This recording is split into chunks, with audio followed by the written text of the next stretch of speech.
समधी के बहिनी इलेक्शन में खाड़, बताव इज्जत कैसे बची। समधी के बहिनी इलेक्शन में खाड़, बताव इज्जत कैसे बची।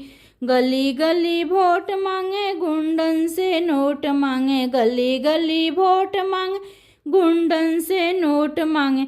अरे मांगे लील महर भातार, बताओ इज्जत कैसे बची। अरे मांगे लील महर यार, बताओ इज्जत कैसे बची। अगुआ के बहिनी इलेक्शन में खाड़, बताओ इज्जत कैसे बची। अगुआ के बहिनी इलेक्शन में खाड़, बताओ इज्जत कैसे बची। गली गली वोट मांगे, गुंडन से नोट मांगे। गली गली वोट मांगे, गुंडन से नोट मांगे। अरे मांगे लील महर भातार, बताओ इज्जत कैसे बची।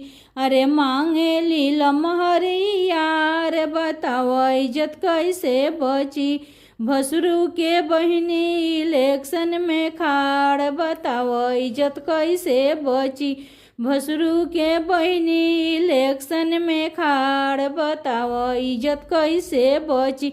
गली गली वोट मांगे, गुंडन से नोट मांगे। गली गली वोट मांगे, गुंडन से नोट मांगे। अरे मांगे लील महर भातार, बताओ इज्जत कैसे बची।